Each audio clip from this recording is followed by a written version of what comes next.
Magandang umaga po sa inyong lahat. Yan, walang katapusan na good morning. Amen. Good morning po. Amen. Praise God. At maraming salamat sa tumugon sa panawagan ng Panginoon na makasama natin yung ibang mga kapatiran natin or mga kapatid kahapon. No? Welcome po kayo sa gawain ng Panginoon at naniniwala ako na ang Diyos ay tutugunin yung lahat ng inyong mga pangangailangan sa umaga nito. Amen? So, sige po, tayo pong lahat ay tumayo, minsan pa, at balikan po natin yung salita ng Diyos. At in the book of 1 Peter chapter 1, verse 6 to 7, ang sabi po niya sa Tagalog, sabi niya, ito'y dapat ninyong ikagalak, kahit na maaaring magdanas muna kayo ng iba't ibang pagsubok sa loob ng maikling panahon. Ang ginto, bagamat nasisira, ay pinadadaan sa apoy upang malaman kung talagang dalisay. Gayon din naman ang inyong pananampalataya na higit na mahalaga kaysa ginto ay sinusubok upang malaman kung ito'y talagang tapat. Sa gayon, kayo'y pupurihan, dadakilain at pararangalan sa araw na mahayag si Yesu Kristo. Amen? Pagpalain po ng Panginoon ang kanyang mga salita. Tayo po'y saglit na manalangin. Dakilang Diyos na makapangyarihan sa lahat. Maraming salamat o Diyos sa iyong mga salita na aming pong pag-aaralan sa umagang ito. Hayaan mo, Diyos, ng iyong mga salita ay maghatid sa amin ng panibagong kalakasan. Magbigay sa amin, O Diyos, ng inspirasyon at magamit namin, O Diyos, sa aming pang-araw-araw na pamumuhay. Ikaw, O Diyos, ang patuloy na gumalaw. Ikaw ang Diyos na patuloy na kumilos sa aming kalagitnaan. Banal na Espiritu, kumilos ka. Buksan mo ang aming mga puso, ang aming mga kaisipan, upang sa ganon ay malwalati at malugod naming matanggap ang iyong panawagan, ang iyong pangungusap sa aming mga buhay, Panginoon. Maghari ka, Banal na Espiritu, sa aming kalagitnaan. At ngayon pa lamang, O Diyos, we speak blessing. We speak, O Diyos, knowledge and wisdom na magmumula sa iyo, Panginoon. Banal na Espiritu, kumilos ka sa aming kalagitnaan. Manguna ka sa gawain ito. Sa pangalan mo, Jesus. Amen. Amen. Praise God. Maaari na kayong maupo.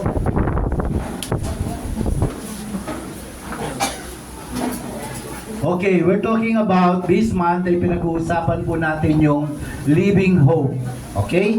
Living hope. Okay? So, yun po yung topic natin sa buwang ito na kung saan ay patuloy nating tinitingnan yung pag-asa na nanggagaling sa Panginoon. Alam niyo po, sa dami ng nangyayari ngayon, sa dami na nagaganap sa paligid natin, kanino pa nga ba tayo kukuha ng pag-asa? Kanino pa tayo maghahanap? Amen? Ang dami yung mga issues, bukod sa mga issues natin sa personal nating buhay, ang daming mga issues natin sa pamilya, sa trabaho, at kung ano-ano pa. At kapag ang lahat ng ito ay pinagsama-sama mo, ang lahat ng ito ay dinimdim mo, abay baka nagsasalita ka na lang mag-isa. Di ba? Ang dami ngayon, nakikita natin, nasasalubong natin sa kalsada. Gusto niyo bang makita yung sarili niyo sa ganong kalalagayan? Di ba? Hindi tayo papayag na ganon. Pero nakakalungkot to. Kasi bakit nagaganap yung mga ganon? Ang sabi natin, dati hindi naman natin naririnig yung mental health. Mental health na yan eh. Di ba? Pero ngayon, konting ano lang, may mental health ako eh. Ganon, may problema ako eh. Ganito. So, very sensitive ang tao ngayon sa kanyang nararamdaman, sa kanyang iniisip. Dahil ang daming bumabagabag at sa totoo lamang po, ay talaga naman pong very alarming yung mga sitwasyon natin sa kasalukuyan. Ang daming nawawalan ng trabaho, ang daming naghihirap, financially, halos hindi makarecover. Subalit, isang bagay ang sinisigurado ng ating Panginoon. At yun ay walang iba, kundi yung pag-asa na nagmumula sa Kanya. Wala ho tayong ibang kakapitan. Wala ho tayong hindi pwede yung trabaho. Kasi ang trabaho anytime pwedeng mawala. Di po ba? Yung account mo sa bangko, anytime yan. Isang pagkakasakit lang yan na maluba. Matatapos lahat yan. Hindi mo pwedeng ipagmalaki yan sa Panginoon. Nasabihin mong malakas ka ngayon. Subukan mong magpa-check up. Baka may makikita. Siguradong may makikita. Lahat sumasabay minsan yung katawan natin sa presyo, no? Nagtataasan ng bilihin, tumataas ang BP mo, tumataas ang sugar mo, tumataas ang creatinine mo, lahat tumataas. Paano mo yan sasabayan? Amen? Kaya sa panahong ito, yung pinakaseryosong bagay na talagang dapat nating iniisip, wala ho tayong pwedeng pagkabitan, walang iba kundi ang Panginoon. Amen? Despite of all these things na nagaganap, kahit paano may kapayapaan pa rin pwedeng ibigay ang Diyos sa atin. Amen? At yan po yung topic natin today, na pinamagatan nating Hope that Sustains in Trials. Pag-asa upang mapanatili mo ang iyong sarili sa gitna ng mga pagsubok na dumarating sa buhay. Sino ba dito yung walang pinagdadaanan? Abay, pararangalan ka namin. Diba? Lahat po tayo ay may mga pinagdaraanan sa buhay. Iba-ibang sitwasyon, iba-ibang pangyayari lamang. Pero lahat ng ito ay naniniwala tayo na ang lahat ng ito ay kung meron tayo nakikitang pag-asa, at dapat meron tayong makitang pag-asa sa lahat ng bagay na nakikita natin o sitwasyon na pwede nating pagdaanan. Ang sabi yun ng talatang binasa natin kanina, sa English version, ang sabi niya, in all these things you greatly rejoice, though now for a little while, yung pula ho na yan ay talagang pinula ko para mas may emphasize natin. Sabi niya, though now, for a little while, you may have had to suffer grief in all kinds of trials. Sabi niya, ang lahat daw ng pinagdadaanan natin ngayon ay, ano sabi niya? For a little while. Ibig sabihin, pansamantala lamang. Amen? Pansamantala lamang yan. Sabi niya, daranas kayo, sabi niya, this have come so that, kailangan daw mangyari ito, para, so that, the proven genuineness of your faith, of greater worth than gold, which perishes even though refined by fire, may result in praise, glory, and honor when Jesus Christ is revealed. Meron naman palang Tagalog in English pa natin. Sabi niya, ito'y dapat ninyo ikagalak kahit na maaaring magdanas muna kayo ng iba't ibang pagsubok saan? Sa loob ng maikling panahon. Kaya wag mo sasabihin, ano ba naman itong pinagdaraanan namin? Parang walang katapusan. Hindi yan totoo. Kasi ano sabi ng Bible? Maikling panahon lang yan. Amen? Bakit? May purpose eh. May purpose kung bakit kailangan nating pagdaanan iyan. May kwento po ako sa inyo. May kwento na naman ako. Ako bukas si Marites. Okay. Kung meron kayong naririnig na buksan mo, papasukin ko. Yung title po natin ngayon, tumalon ka, sasaluhin kita. Okay po? So, isang gabi ay merong nasusunog na bahay. Isang ama po ang sumisigaw. Sabi niya, anak, lumabas ka. Pero yung bata na nasa itaas, natatakot. Hindi niya daw makita ang daan dahil sa usok. Pero may instruction sa kanya. Ang sumisigaw na ama ay sabi niya, tumalon ka. Sasaluin kita. Sumagot ang bata, hindi po kita nakikita. Sabi ng ama, okay lang. Okay lang. Sabi niya, okay lang na hindi mo ako nakikita. Sabi niya, ako nakikita kita. At dahil sa sinabi ng tatay na yon, ng ama na yon, pinagtiwalaan yon ng anak. So kahit hindi niya nakikita yung sasalo sa kanya, anong ginawa niya? Tumalon ng bata at sinalo siya ng ama. Ano po ba ibig sabihin ng kwento na ito? Church, minsan sa trials, parang hindi mo nakikita ang Diyos. Lord, bakit ganito? Bakit kailangan naming pagdaanan to? Bakit kailangan akong dumaan sa ganitong sitwasyon? Bakit kailangan akong manatili sa ganitong kalalagayan? In reality po kasi, minsan yung mga pinagdadaanan natin sa buhay, minsan hindi sabay-sabay, ay hindi sunod-sunod. Again, minsan sabay-sabay. Problema sa ganito, problema sa ganon, problema sa ganyan. Halos magkakadugso o halos magkakasabay. At kung minsan nagtatanong tayo sa Diyos, Panginoon, bakit parang hindi kita nararamdaman? Bakit parang wala kang ginagawa para tulungan ako o samaan ako? Minsan parang ganito yung nagiging laman ng puso natin. Pero ang totoo, nakikita ka ng Diyos. Alam ng Diyos kung ano yung pinagdadaanan mo sa buhay. Alam ng Diyos kung ano yung sitwasyon mo. Alam ng Diyos kung naiirapan ka na. Nakikita ng Diyos yung luha mo. Nakikita ng Diyos yung pag-iyak mo. At nakikita ng Diyos yung panalangin mo para sa Kanya. Minsan nakala lang po natin, hindi natin nakikita ang Diyos.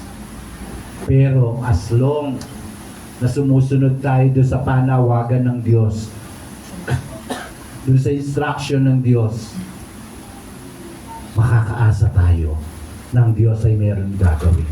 Amen? Nakikita ka niya at handa ka niyang saluin anuman yung pinagdadaanan mo ngayon. Amen? Handa kang saluin ng Diyos at ang tawag ho dyan ay hope. Pag-asa. Amen? Pag-asa. Ang pag-asa ho ang dahilan kung bakit tumatagal ang tao sa gitna ng hirap.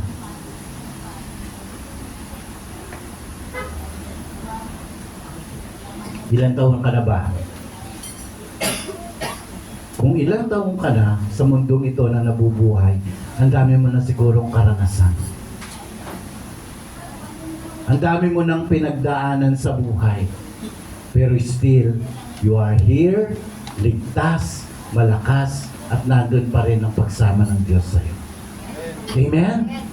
Yun ay isang patunay lamang na palaging merong pag-asa na ibinibigay ang Diyos sa bawat isa sa atin. Without hope, tandaan po natin, without hope, trials will break you. Kaya nga, madami ang napapraning. Kasi hindi nila nakikita yung hope na yan. Hindi nila nakikita yung pag-asa na yan. Kaya maraming tao ang nawawala sa sarili. Hindi na nila makayanan ang mga sitwasyon. Yung iba, sila na mismo yung tumatapos sa kanilang mga buhay. Dahil hindi na nila kaya kung paano nila lulusutin o lulusutan yung mga pagsubok na pinagdadaanan nila.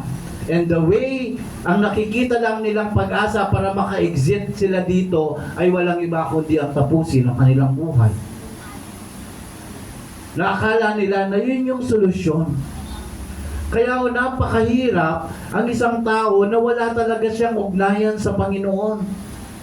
Kasi konting bagay lang, pwede siyang bumagsak. Konting bagay lang, pwede siyang maging talunan. Pero kung meron kang pag-asa, sabi niya, but with hope, trials will build you. Kapag meron kang Diyos, palaging meron kang pag-asa na nakikita. At yun ang magpapatayo, magpapatatag sa iyo upang magpatuloy ka sa buhay na ito. Amen? Kaya nga nauso yung salitang laban lang. Di ba? Laban lang. Pero paano ka lalaban kung wala kang nakikita ni anuman na pag-asa sa buhay na ito? At take note, kanino natin kukunin yung pag-asa na yun? At sino yung pwede nating puntaan o para sabihan na meron nga tayong pag-asa? Kamag-anak mo? Meron akong kamag-anak na mayaman. Talaga ba? Di ba? So, hindi natin pwedeng kapitan na kahit na sino na pwede nating sabihin na matatag tayo at tatayo tayo sa gitna ng lahat ng sitwasyon sa mundong ito. Sabi niya, with hope, trials will build you. Kaya napakahalago sa isang tao na hindi siya nawawala ng pag-asa sa kanyang buhay. Amen? At palagi nating tatandaan that trials are real but temporary.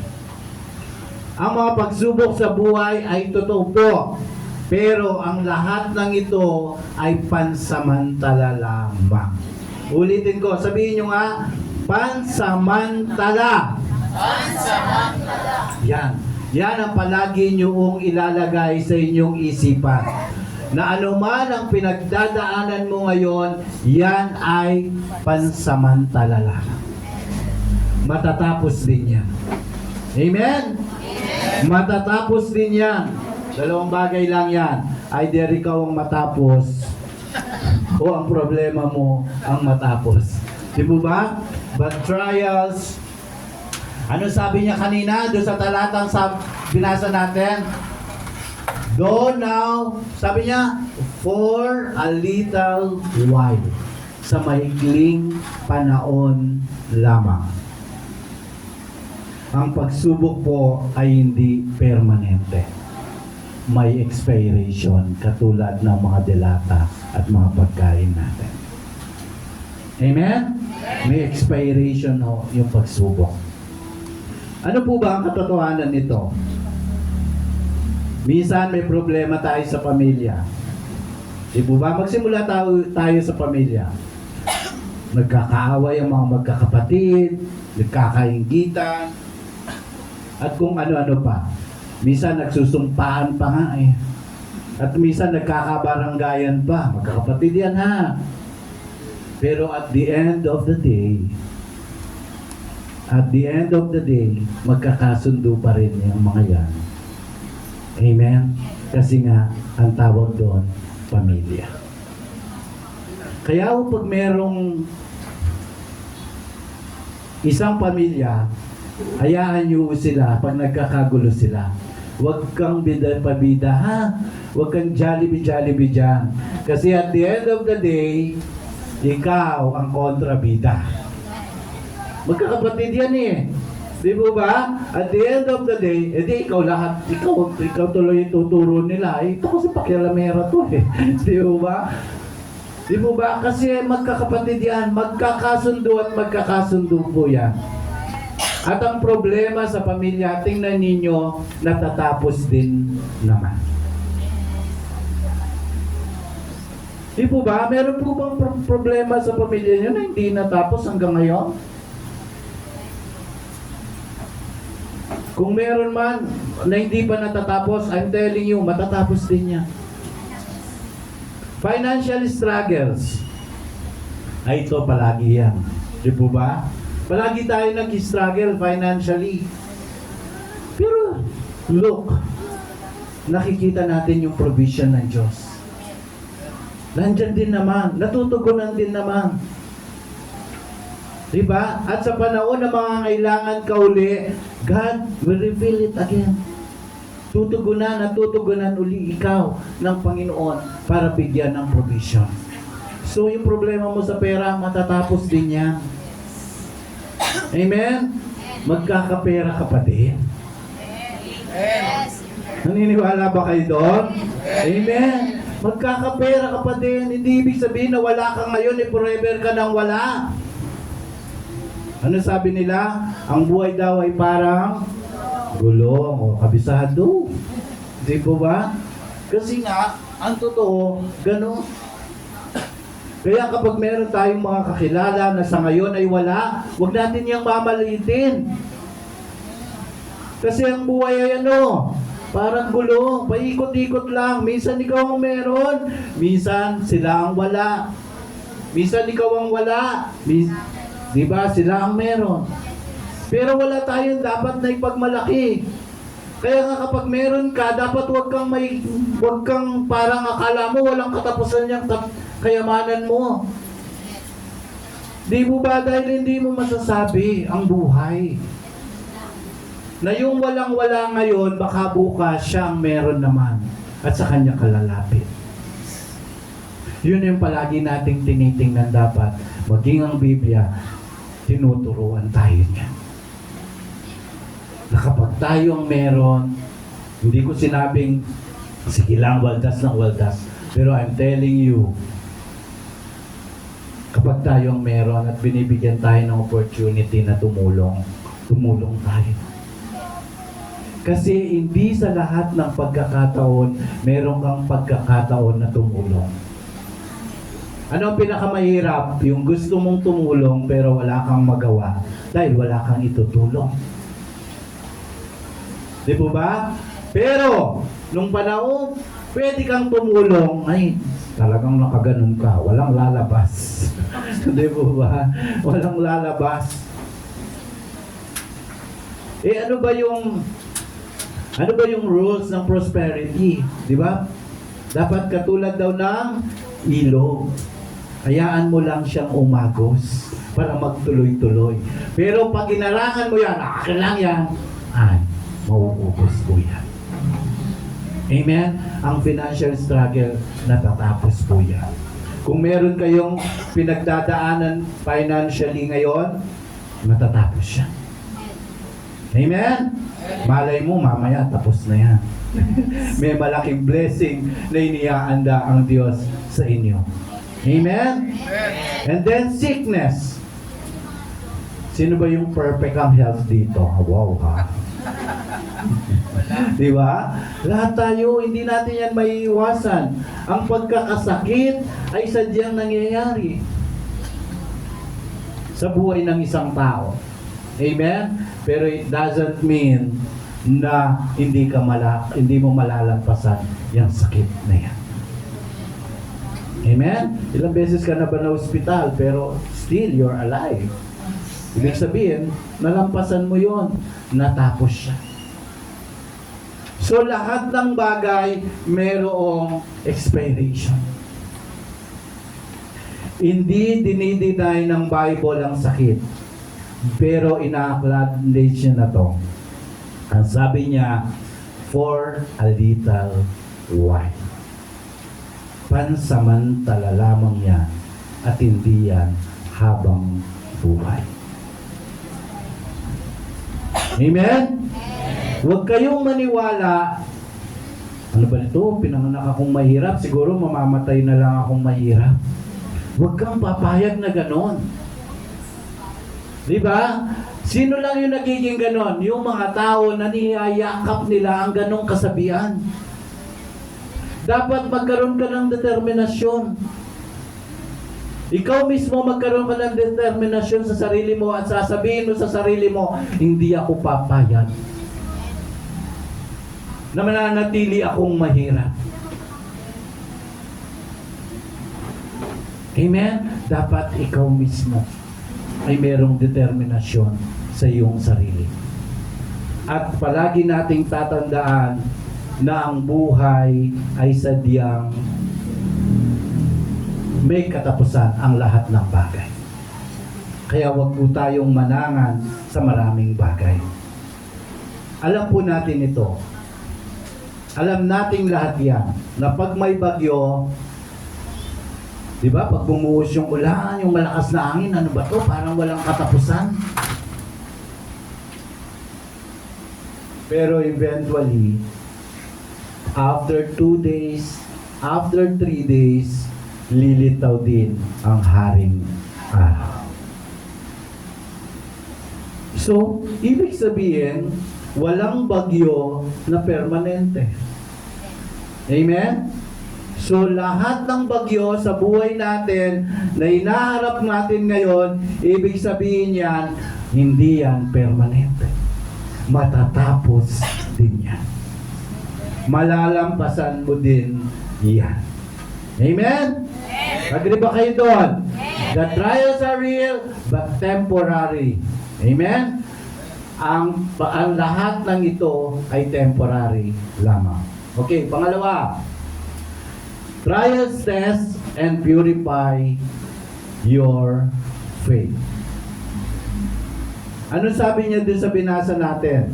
These have come so that the proven genuinity of your faith, para malaman kung tunay ang inyong pananampalataya.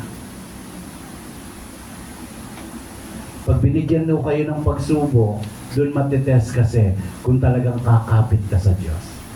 Dalawang bagay lamang mo kasi ang nangyayari sa tao. Pag dumating siya sa pagsubok, una, pwede siyang magrebelde at lumayo sa Diyos. Maraming taong ganon. Nagagalit sila sa Diyos. Pangalawa, pwedeng kapag dumating ang pagsubok, mas lalo kang kakapit sa Panginoon. Amen? These have come so that, sabi niya, proven genuine of your faith. Hindi ka pinaparusaan ng Diyos. Amen? Huwag niyong ituring na ang mga bagay na dumadating sa ating mga buhay ay parusa ng Diyos. Minsan, ito'y kaya nga pagsubok eh. Ano po ba yung English sa pagsubok? Test. Okay. Kaya nga pagsubok. Pero it doesn't mean na nagagalit ang Diyos sa iyo. Okay? Hindi mo malalaman kung tunay ang ginto hanggat hindi dumadaan sa apoy. So, kailangan dumaan sa apoy para mapatunayan kung tunay ang ginto. Amen? Kasi madaming mukhang ginto, pero peke naman pala. Di mo ba? Hindi legit. Walang value. Tatakbo ka pa kay, pawn shop, di mo ba? O, kala mo, wala silang pang test doon. Aba, binili mo lang yata ito sa Bilao, doon sa 3 piso. Di mo ba? O isa tawag doon? 10 piso. O kung ano man yun. Di po ba? Walang value, walang halaga.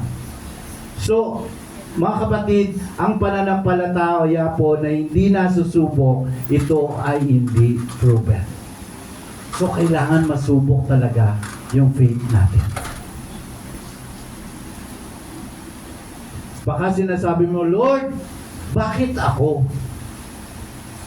Minsan ganun ang mga tanungan natin, pang best actor at saka pang best actress ang datingan, ang mga linyaan natin sa Lord no? Lord, bakit ako pa? Lord, bakit kami pa? Lord, bakit kailangan ko itong pagdaanan? Alam nyo, ang sasagot sa iyo ng Diyos? Because I see something valuable in you. I see gold in you. Dahil sa mata ng Diyos, mahalaga ka sa Kanya. At gusto ng Diyos na pagdilisayin ang iyong pananampalataya sa Kanya. Amen? Gusto ng Diyos na maging dalisay yung ating pananampalataya sa Panginoon. Gusto ng Diyos na makita niya na ang ating pananampalataya ay totoo. Amen? So trials, test, and purify your faith. Kasi gusto ng Diyos na makita kung gaano talaga katotoo yung ating pananampalataya. And last but not the least, trials produce praise, glory, and honor. Ang pananampalataya ay lumilika ng papuri, paggalang sa Panginoon. May result in praise, glory, and honor. When Jesus Christ is revealed, may reward ang pagtitiis. May reward ang pagtitiis. Hindi lang pinagdadaanan mo ito, pinupuntahan mo ang isang bagay. Amen? Kasi merong reward ang pagtitiis. From pain to purpose. From trial to testimony, and from suffering to glory. From pain saan? Bakit ko kailangan pagdaanan ito? May dahilan ng Diyos. Merong reason. Merong dahilan ng Panginoon bakit kailangan mong danasin ang sitwasyon mo ngayon. Kung ano man ang pinagdadaanan mo ngayon, kapatid, merong layunin ang Diyos sa iyo. Amen? Pero tandaan mo, matatapos din yan. At kung ano man yung trials na pinagdadaanan mo ngayon, makikita mo isang araw tatayo ka dito at ipagpapatotoo mo yan. Kung papaano ka sinamaan ng Diyos, kung papaano ka iniligtas ng Diyos, kung papaano ka tinulungan ng Diyos. From suffering to glory. Mula doon sa paghihirap mo na yon, makikita mo ang kalwalatian ng Diyos. Amen? At minsan, yung luha mo, magiging kwento na lang at pagtatawanan mo na lang siya. Di ba? Unang-unang sakit-sakit. Unang-una, hindi mo mabigkas.